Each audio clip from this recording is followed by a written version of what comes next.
ছেলে চাকরি করেন রেলে, বৌমা রাজ্যের স্বাস্থ্য দপ্তরের কর্মী। তারপরও আবেদন করে দিব্যি আবাস যোজনার ঘর পেয়ে গিয়েছেন শান্তিপুরের নবলা গ্রাম পঞ্চায়েতের অঞ্জলি বসাক নামে এক বৃদ্ধা। বিষয়টি প্রকাশ্যে আসতেই শোরগোল পড়ে গিয়েছে এলাকায়। মূলত ছেলে বৌমার দোতলা বাড়ির পাশে মায়ের একতলা বাড়ির কাজ প্রায় শেষ। স্থানীয় তৃণমূল নেতাদের হাত ধরে সরকারি ঘর হাতিয়ে নিয়েছে ওই বসাক পরিবার, আর সম্পূর্ণ অবৈধভাবে বাড়ি পেয়েছে ওই পরিবার। যে পরিবারের দুজন সরকারি চাকরি করেন, তারা কিভাবে সরকারি ঘর পেতে পারেন?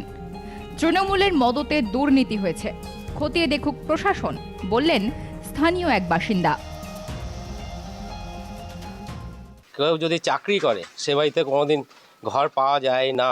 সেই জায়গাটায় দাঁড়িয়ে হয়তো মেম্বারকে পয়সা খাইয়ে বা এখানে মেম্বার পয়সা খাইয়ে, এই এলাকাটা হচ্ছে তৃণমূলের মেম্বার, নাম হচ্ছে চন্দনা বসাক, তার ওরফে স্বামী মাতবুরিটা বেশি করে, ফলে ওনাকে টাকা খাইয়ে এই ঘরটা উনি রেখেছেন। উনিও জানতেন আমি এই ঘর পাবো না, ফলে এখানে প্রচুর গরিব মানুষ আছে, তাদের ঘর না পাইয়ে দিয়েছেন এই চাকরিজীবী ঘরের।